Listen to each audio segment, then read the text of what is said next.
Hello friends, नमस्कार दोस्तों। जैसे कि आप लोगों को मालूम है, मैंने अभी फाइनेंशियल एजुकेशन और मनी मैनेजमेंट के ऊपर वीडियो बनाने शुरू किए हैं। बहुत सारे लोग कई महीनों से बोल रहे थे, क्योंकि मैं भी ऐसे ही टुकड़ों टुकड़ों में कभी कोई बात बता दी, कभी कोई बात बता दी। उन्होंने कहा आप स्पेशली इसके ऊपर कुछ 15, 20, 25 वीडियो बनाओ, एक सीरीज़ बनाओ, जिससे कि हमें एक नॉलेज मिल सके कि फाइनेंशियल हम लोग क्या क्या गलतियाँ कर रहे हैं। तो मैंने अभी उसमें अभी तक सिर्फ 3 वीडियो बनाए हैं। तो जिसमें से आपका प्यार बहुत अच्छा मिला दूसरे वाले वीडियो पे, तो एक ही दिन में 4,000 से ऊपर व्यूज़ हो गए एक दिन के अंदर। ठीक है। तो अभी मैं एक वीडियो ये बनाना चाह रहा हूँ कि जैसे बहुत सारे लोगों का एक ड्रीम होता है मकान खरीदना, और मैं मकान खरीदने के बिल्कुल हक में नहीं हूँ। मकान खरीदना, जिसे हम घर कहते हैं, घर खरीदना सबसे दुनिया का वर्स्ट फैसला होता है और वर्स्ट इन्वेस्टमेंट होती है। इसको डिटेल में समझना। अगर आप डिटेल में नहीं समझ सकते हो, अगर आप अक्लमंद नहीं हो, अगर आप ब्रॉड माइंडेड नहीं हो, संकुचित मानसिकता है, तो आपके लिए मेरा चैनल या मेरे वीडियो नहीं है। आप अभी यहाँ पर डिसलाइक करके निकल लो। समझ गए बात? क्योंकि आपके भेजे में बात घुसेगी नहीं। आप रूढ़ीवादी सोच के साथ रहोगे तो बिना मतलब टाइम वेस्ट करोगे, उल्टे पुल्टे कमेंट करोगे, आपने अपना कीमती समय बर्बाद करोगे, जिसमें आपने लाखों करोड़ों रुपए कमाना होता है। समझ गए बात आप? तो मैं बोल रहा हूँ मकान। देखो, पहले दोस्तों, मकान और घर में एक फ़र्क होता है। मकान अलग होता है, घर अलग होता है। मकान एक ऐसा स्ट्रक्चर होता है जिसमें हम लोग रहते हैं। मकान हमें जो वेदर से, कुदरती आपदाओं से बचाता है, हमारे सामान को सुरक्षित रखता है, चोरों से हमें बचाता है, बहुत सारी चीज़ों से। इसको बोलते हैं मकान। मकान के अंदर कोई जान नहीं होती है, मकान के अंदर कोई फीलिंग्स नहीं होती है। मकान सिर्फ सीमेंट, ईंट, पत्थर का बना हुआ एक स्ट्रक्चर होता है जिसमें हम रहते हैं। सभी जानवर मकान बनाते हैं, जिसे कोई मांद बनाता है, कोई घोंसला बनाता है, कोई किसी सुरंग बनाता है, कोई गुफा बनाता है, किसी हर तरीके से हर व्यक्ति अपने अपने लिए एक मकान बनाता है। ये होता है मकान, जिसमें कोई जान नहीं होती, कोई जज्बात नहीं होते, कोई फीलिंग्स नहीं होती। पर एक होता है घर। घर बनता है दोस्तों घर वालों के साथ। घर में मेंबर्स रहते हैं, घर वाले रहते हैं।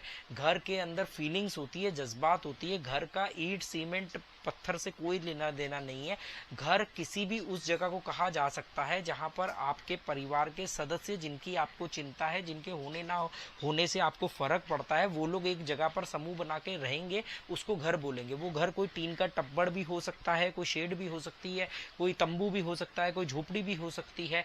अगर आप खुले में एक पेड़ के नीचे भी तंबू लगा करके रह रहे हो, या पेड़ के नीचे भी रहते हो, तो आप उसको घर ही बोलोगे, पर उसको मकान नहीं बोल सकते। तो घर और मकान के बीच में एक फर्क होता है। ठीक है। तो घर पेड़ के नीचे रहने को भी आप घर कह, 4 लोग हो, आप घर वाले हो, पेड़ के नीचे रहते हो, आप उसको भी घर कह सकते हो। हम बात करते हैं मकान की, जिसको मकान और घर का मैंने डिफरेंस बता दिया। अब आप उसको घर बोलो या मकान बोलो, वो आपकी मर्जी है। पर जो मकान है, वो मकान को बनाने का जो तरीका है, जैसे हमारे पुराने बड़े बुजुर्ग कहा करते थे कि जी मकान जो है वो हमेशा सबसे पहले होना चाहिए। मकान बहुत ज़रूरी है। मकान को रियल एस्टेट बोला गया। मकान मतलब कि सच्ची रियल रियल मनी या रियल इनका मनी के तौर पे भी मकान को देखा गया। रियल एस्टेट इसीलिए इसके बिजनेस को बोला जाता है। तो मकान को हमारे बड़े बुजुर्गों ने हमेशा से बहुत नंबर 1 पे रखा है। ठीक है। जो कि एक बहुत बड़ा गलती थी, एरर था। और वो ऐसा इसलिए हुआ क्योंकि हम 1000 साल से गुलाम रहे, तो उस गुलामी के दौरान हमारे डीएनए में एक डर बस गया, और हम अपने आप को मजबूत करने के नाम पे मकान को ही प्रेफर करने लगे। एक तो मकान वो हो गया जिसमें आप रहते हो, जिसे हम घर कहते हैं, और एक उसके अलावा जो भी हम खरीदते चले गए इन्वेस्टमेंट पर्पज से, खाली पड़ा है, किराए पे दे दिया, वो सब मकान है। ठीक है। और घर जरूरी नहीं कि अपना ही हो। आप किराए पे रह रहे हो, आप पेड़ के नीचे तंबू डाल के रह रहे हो, वो भी आपका घर हो सकता है। पर मकान एक स्ट्रक्चर होता है। ठीक है। दूसरा, मकान को खरीदने के जो तरीके थे, तो जो पहले के लोग थे वो मकानों को खरीदते थे सुरक्षा भाव से। और तब मकान जो होते थे वो ज़्यादातर ज़मीन के फॉर्म में होते थे, ज़मीन के फॉर्म में, ज़मीन के रूप में होते थे, जो कि कुछ हद तक सही फैसला था। दूसरा, मकान जो होते थे वो ज़मीन के ऊपर बना हुआ इंडिपेंडेंट हाउस को मकान बोलते थे। जैसे गांव वगैरह में आपने मकान देखे हैं, या शहरों में गांव का मकान शहर में आते ही कोठी या बंगला बन जाता है। जबकि गांव के मकान को आप देख लो, बड़ा सा आंगन, बीच में रहने का छोटा बहुत 20-30%, 40% के ऊपर स्ट्रक्चर, सेम जैसे कोठी बंगले होते हैं, या लुटियन जोन के अंदर बड़े बड़े मंत्रियों के घर होते हैं। तो गांव का मकान कब शहर का बंगला बन जाता है आपको पता भी नहीं चलेगा। ठीक है। तो ये होते हैं मकान। अब इसको खरीदने का स्वरूप क्या होता है, तो पहले लोग बोलते थे कर्जा करके कभी कोई चीज़ नहीं लेनी चाहिए, जितनी चादर हो उतने पैर पसारने चाहिए, ये चीज़ें कहते हैं। इनमें से कुछ चीज़ों के मैं हक में भी हूँ, सहमत में भी हूँ कि भाई जितनी चादर हो उतने पैर पसारने चाहिए, पर चादर को लगातार बड़े करते रहना चाहिए, पर चादर से पैर बाहर नहीं निकालने चाहिए। आप इस बात को समझना। एक तो होता है कि जितनी चादर हो उतने पैर पसारो, तो ठीक है जी भैया हमारी छोटी चादर है, हम जिंदगी भर छोटी चादर के अंदर सिकुड़ के रहेंगे, एक तो ये मतलब निकला। दूसरा ये कि जितनी चादर हो उतने पैर पसारने चाहिए, तो ठीक है पैर तो उतने ही पसारेंगे ताकि परेशानी ना हो, जीवन में सुकून रहे, शांति रहे, पर चादर को लगातार बड़ा करने का प्रयास करेंगे ताकि धीरे धीरे हम भी अपने पैर फैला सकें। तो ये 2-3 चीज़ों को आप बात को समझना, ठीक है। अब मैं बोलता हूँ कि मकान खरीदना दुनिया का सबसे वर्स्ट फैसला है। ऐसा क्यों? देखो, सबसे बड़ी बात यह है कि हम यहाँ लिखते हैं मकान,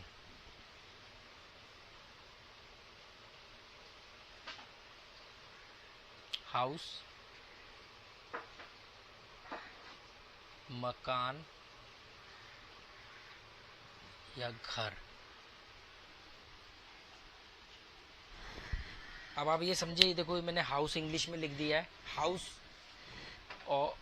होता है मकान और घर होता है होम। बोलते ना स्वीट होम, तो ये तो हो गया घर, घर मतलब होम, हर हाउस हो गया मकान। तो घर का तो कोई मतलब ही नहीं है, घर तो वो हो गया जहाँ पे घर वाले रहते हैं, वो झोपड़ी हो, तंबू हो, किराए का हो, जैसा मर्जी हो, ठीक है। हम यहाँ बात करते हैं मकान की।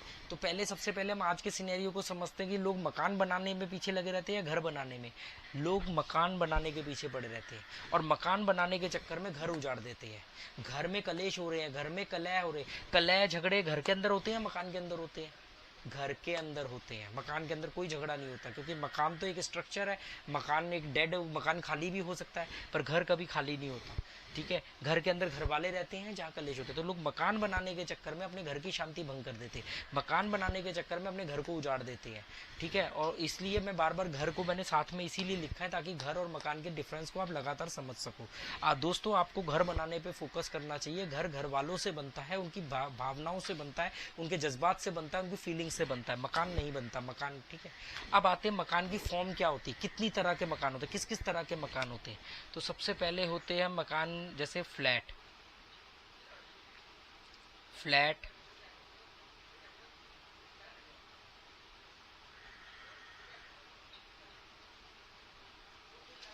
इंडिपेंडेंट हाउस, विला,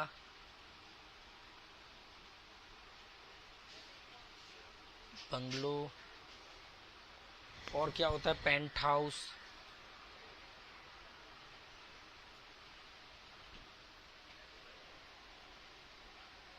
ठीक है। स्पेलिंग मिस्टेक हो जाए तो स्पेलिंग वगैरह पे फोकस मत करना, जो कह रहा हूँ उसके ऊपर फोकस करना। तो देखो दोस्तों, इसमें जो दुनिया बर्बाद हो रही है, ये 3-4 ऑप्शन है, इसके अलावा भी और होंगे पर वो इन्हीं से मिलते जुलते होंगे। तो देखो, इंडिपेंडेंट हाउस का मतलब होता है जमीन खरीद ली और आप उसमें घर बना रहे हो। इसको मैं फिर भी कुछ हद तक सही मानूंगा, क्योंकि इसमें जमीन इन्वॉल्व है आपकी अपनी, और जमीन के रेट हमेशा बढ़ते हैं। पर ये बंगला भी सेम हाउस हो गया, ये जो है, और ये बिल्कुल गलत है। फ्लैट खरीदना बिल्कुल गलत होता है, क्योंकि फ्लैट में ना जमीन आपकी ना छत आपकी, फ्लैट की वैल्यू हमेशा डाउन होती है। एक लेवल तक ये ऊपर जाएगा। जब भी आप कोई फ्लैट खरीदोगे नई बिल्डिंग के अंदर, तो फ्लैट एक लेवल तक ऊपर जाएगा, फिर उसके बाद ये नीचे आएगा, फिर ये ऊपर जाएगा, फिर ये नीचे आएगा, ठीक है, और फिर ये इतना। तो मतलब ये जहां तक बढ़ना होगा, ये नई प्रॉपर्टी से यहां तक तो ये इतना बढ़ेगा, ठीक है। इसके बाद में ये सिर्फ इतना ही बढ़ेगा। मतलब इसकी जो शुरुआत में जो कीमत बढ़नी होगी वो 2-4 साल 5 साल के अंदर बढ़ जाएगी। उसके बाद में ये वहां पे जाके रुक जाएगा अपने टॉप पॉइंट पे, और उसके बाद 1-1.5-2% की एवरेज से ये बढ़ेगा, ठीक है। देखो, आप कहोगे सलमान खान फ्लैट में रहता है या बॉम्बे के अंदर जो फ्लैट है, तो वो दोस्तों वो बहुत ही वहाँ फ्लैट के बनाने के स्ट्रक्चर की तो कीमत कुछ है ही नहीं, वो लोकेशन और जमीन की वैल्यू है। तो वो तो इतनी कीमतें हैं कि वहाँ पर तो वो उसका 5% भी खर्च करेंगे तो वो फ्लैट दोबारा रेनोवेट हो जाएगा, क्योंकि वहाँ जो कीमत है वो जमीन और लोकेशन की है। फ्लैट में तो वही ईंट सीमेंट पत्थर लगना उतना ही लगना है, ठीक है।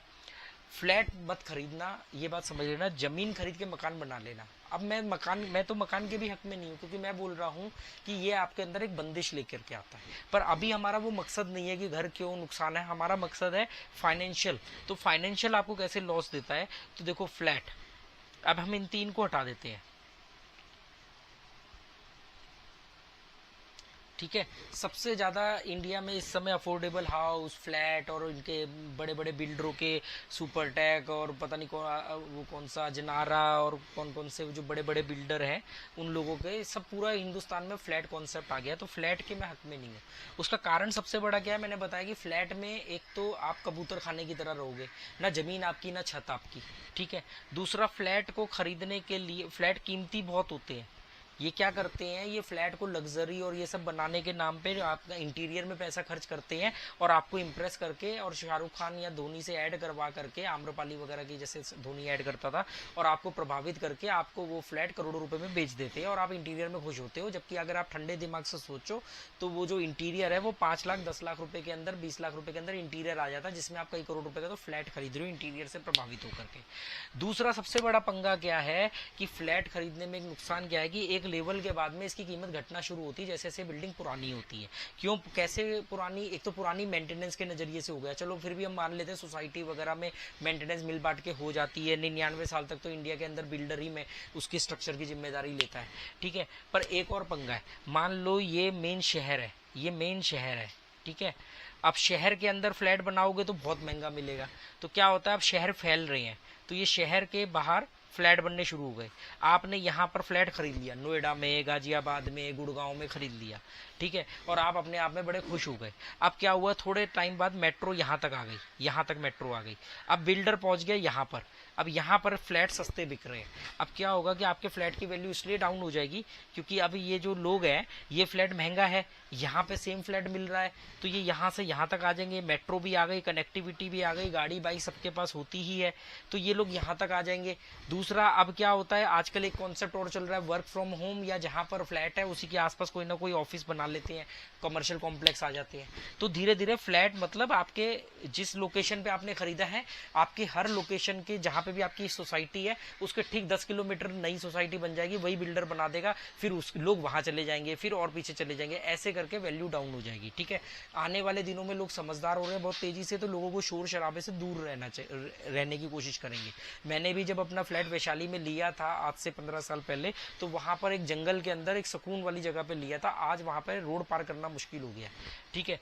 दूसरा पंगा क्या है फ्लैट के अंदर कि ये फ्लैट जब आता है तो इसमें फाइनेंस इंक्लूड होता है, बैंक इंक्लूड होते हैं, फाइनेंशियल इंस्टीट्यूट इंक्लूड होते हैं, तो वो क्या करते हैं, वो ईएमआई, जो सबसे बड़ा पंगा है ईएमआई, इसमें आप फ्लैट खरीदोगे, आप क्या करोगे, फ्लैट खरीदने के टाइम पे आपके पास 20% की डाउन पेमेंट दोगे, थोड़ा बहुत कहीं से उधार पकड़ोगे, कमेटी उठाओगे, ससुराल वालों से उधार पकड़ोगे, रिश्तेदारों से उधार पकड़ोगे, और जाकर के डाउन पेमेंट दे करके ईएमआई ले लोगे 40-50 लाख की, और ईएमआई अगले 10 साल 15 साल के लिए अपने आप को गिरवी रख दोगे, और आप कहोगे ये तो मेरा फ्लैट है 1 करोड़ रुपए का, 80 लाख रुपए का, 2 करोड़ रुपए का मेरा फ्लैट है। मैं आपसे सिर्फ एक सवाल पूछता हूँ, पेपर दिखाओ, तो आप बोलोगे पेपर तो बैंक के पास है।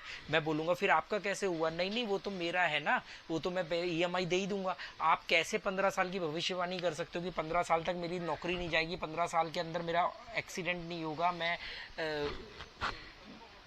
मेरा डैमेज नहीं होगा, मेरे को नुकसान नहीं पहुंचेगा, ये कैसे डिसाइड कर सकते हो। कोविड जैसी बहुत सारी चीजें और भी आ सकती, तो ऐसी बहुत सारी प्रॉब्लम होती है जिसकी वजह से आप फंस जाओगे आने वाले दिनों में, और लोग फंसते भी हैं। इसीलिए फिर कूड़े के रेट में, मतलब लोग इसकी मेंटेनेंस के लिए लोग किराए पे दे देते हैं कि भाई किराया क्या देगा, तू मेंटेनेंस ही दे दे, कम से कम मेंटेनेंस तो ना पड़े।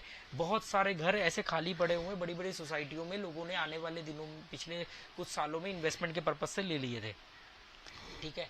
दूसरा, ईएमआई पे फ्लैट लेना तो बिल्कुल ही वर्स्ट फैसला है, जिंदगी कर्जदारों की तरह। ईएमआई का मतलब होता है कि आपने वो जो कागज, जब आप लोन लेते हो तो जो कागज पे साइन करते हो ना, कीड़े मकोड़े की तरह लिखा होता है, उसमें आप ये लिख करके देते हो कि बॉस आने वाले 15 सालों तक मैं मरूं जीऊं, अगर मैं मर गया तो मेरी बीवी और या मेरा जो भी को एप्लीकेंट है, को पार्टनर है, कुछ भी हो जाए आने वाले दिनों में मैं आपको 15 साल तक, मेरी नौकरी रहे ना रहे, मैं बीमार रहूं, मंदा आ जाए, तेजी आ जाए, लड़ाई छिड़ जाए, युद्ध हो जाए, कुछ कोविड आ जाए, कुछ भी आ जाए, मैं आपको किस्त दूंगा, ये आप लिख करके दे रहे होते हो।